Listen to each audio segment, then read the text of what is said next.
Hello दोस्तों, एक बार फिर से आप सभी का स्वागत है एजुकेशन बाइट पर। हिंदी की आज की क्लास में हिंदी का हम 4th चैप्टर स्टार्ट कर रहे हैं, जो है आपका स्वतंत्र अभिव्यक्ति, जिसके अंतर्गत आपकी 2 अभिव्यक्तियाँ आएंगी, मौखिक और लिखित। ठीक है, आज आपके सर कहीं बाहर गए हुए हैं, इसलिए उनकी क्लास नहीं हो पाई है प्रारंभिक शिक्षा की। और साइंस का मैंने आज के लिए बोला था, पर नोट्स कंप्लीट नहीं हो पाए साइंस की, इसलिए आज साइंस की भी क्लास नहीं हो पाएगी। तो कल आपको साइंस और प्रारंभिक शिक्षा दोनों की ही क्लास मिल जाएगी। ठीक है, टाइम आपका वही है, एक 6 बजे वीडियो अपलोड करते हैं हम लोग और एक 9 बजे। ठीक है, तो ध्यान रखिएगा। आज हिंदी पढ़ लेते हैं। अब अभिव्यक्ति होती क्या है, तो कल भी आपको बताया था हिंदी की क्लास में कि अभिव्यक्ति का मतलब क्या है कि अपने विचारों को प्रकट करना। ठीक है, यानी कि व्यक्ति का अपनी भावनाओं को, अपने विचारों को दूसरों के सामने प्रस्तुत करना ही अभिव्यक्ति कहलाता है। वही लिखा है, व्यक्ति द्वारा अपने मन के भावों एवं विचारों को प्रकट करना अभिव्यक्ति कहलाता है। ठीक है, अभिव्यक्ति मतलब अपनी जो बात हम दूसरों के सामने रख रहे हैं, उसमें हमें एक चीज़ का ध्यान रखना चाहिए कि हम ऐसी कोई भी बात या ऐसी कोई भी विचार प्रकट ना करें जिससे सामने वाले को ठेस पहुंचे या उसे कोई कष्ट हो। ठीक है, स्वतंत्र अभिव्यक्ति क्या होती है, यानी कि इसमें स्वतंत्रता पूर्वक, यानी कि जो भी आपके मन में आ रहा है आपको वो कहना है। ठीक है, लेकिन मन में ऐसा नहीं कि मन में कुछ अनुचित आ रहा है या कुछ ऐसे विचार हैं जिससे दूसरे को कष्ट हो सकता है, वो नहीं प्रकट करने। ठीक है, तो स्वतंत्र अभिव्यक्ति में क्या है, किसी वस्तु, घटना, विषय के संदर्भ में हमारे मन में जो उचित, मैंने यहाँ पर इसलिए उचित वर्ड लिखा है कि जो उचित भाव, विचार या कल्पना जो भी आएगी उसको स्वतंत्रता पूर्वक हम व्यक्त करेंगे, वही क्या है, स्वतंत्र अभिव्यक्ति कहलाती है। ठीक है, कोई टफ नहीं है ज़्यादा आपकी हिंदी में ये। ठीक है, अब अभिव्यक्ति के रूप या प्रकार कितने हैं, तो अभिव्यक्ति आपकी कितने प्रकार की होगी, 2 प्रकार की। हम सभी ये जानते हैं कि अगर हमें किसी को अपनी बात बतानी होगी तो हम कैसे बता सकते हैं, या तो बोलकर बता सकते हैं या फिर लिखकर बता सकते हैं। ठीक है, जैसे हमें कुछ भी कहना है किसी से तो हम बोल भी सकते हैं और लिख भी सकते हैं। तो लेखन में क्या आ जाएगा आपका, लिखित वाली आ जाएगी, और बोलने में कौन सी आ जाएगी, मौखिक वाली आ जाएगी। जैसे कविता कह के बताना, कहानी बोल के सुनाना, या फिर लिख के देना। ठीक है, पत्र लिखे जाते हैं ना, तो वो आपकी लिखित में भी आ जाएगी। ठीक है, तो मौखिक अभिव्यक्ति को देखते हैं कि मौखिक अभिव्यक्ति क्या है, यानी कि अपने भावों तथा विचारों को मौखिक रूप से व्यक्त करना ही क्या है, मौखिक अभिव्यक्ति। ठीक है, मौखिक अभिव्यक्ति के साधन क्या क्या, यानी कि किस तरीके से हम अपनी बात बोलकर प्रकट कर सकते हैं, यानी कि अपनी भावनाएं, अपने विचार हैं तो हम कैसे बोलकर प्रकट करेंगे, तो वही आपके साधन है। यहाँ पर देखिए, मैंने इन सब में पॉइंट नहीं लिखे हैं कि ये क्या है, वाद विवाद में हमें क्या करना है। ठीक है, ये आप पढ़ते हुए आ रहे हैं और ये आपको पता भी, अगर इसके अंदर आपको कोई पॉइंट लिखना पड़े तो आप इसको अपनी भाषा में लिख सकते हैं। ठीक है, अब टीचर बनने जा रहे हैं तो अपनी बात कहने का आपके अंदर ये आना चाहिए हुनर कि हम अपनी बात कैसे प्रस्तुत करें, इसलिए मैंने ये पॉइंट नहीं लिखे, बस मैं आपको यहाँ समझा दूंगी। फर्स्ट है चित्र पठन, यानी कि बच्चों को हम कोई चित्र वहाँ पर रख दे दें और उनसे पूछ सकते हैं चित्र के बारे में, तो क्या है वो बोल कर बताएंगे। या फिर हमने कुछ की कोई चित्र रखा, उसके बारे में पहले बच्चों को बता दिया, फिर बच्चों से क्वेश्चन पूछे तो वो आंसर क्या है, बोल कर देंगे। ठीक है, नेक्स्ट है वाद विवाद। तो वाद विवाद में क्या होता है, 2 पक्ष होते हैं, कोई एक टॉपिक ले लिया जाता है।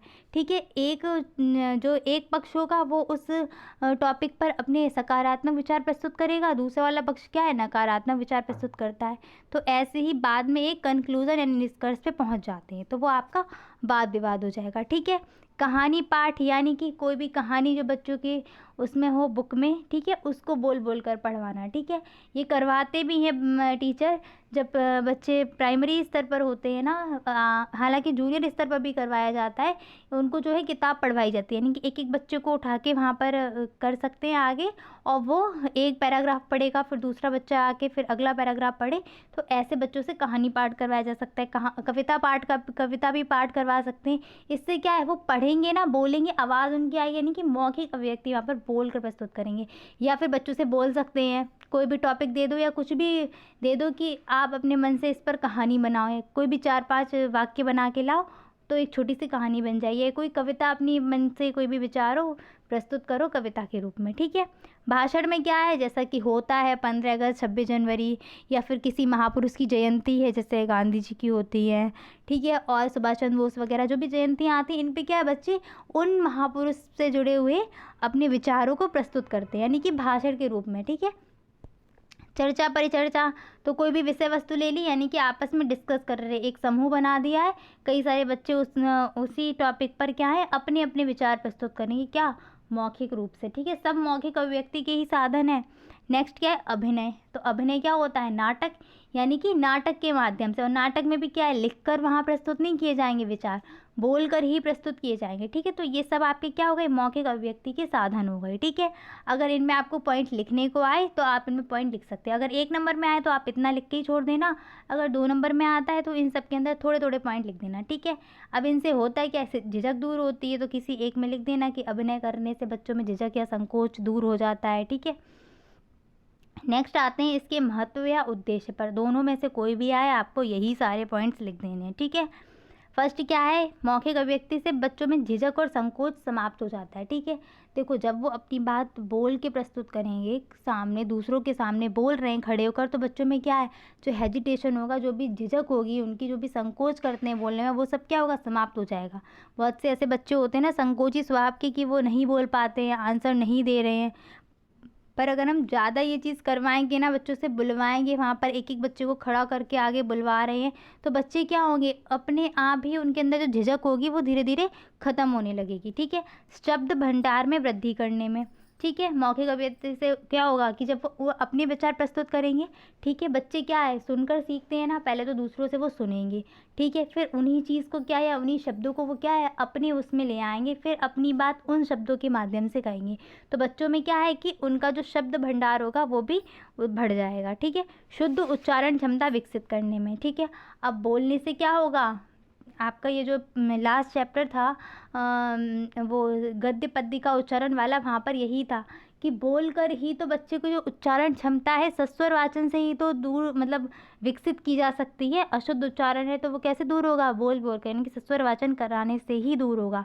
तो वही है, अगर बच्चों से मौखिक अभिव्यक्ति कराई जा रही है, यानी कि मौखिक उनसे वाचन करवाया जा रहा है बोल बोल कर, तो उनमें क्या होगा, शुद्ध उच्चारण क्षमता भी विकसित हो जाएगी।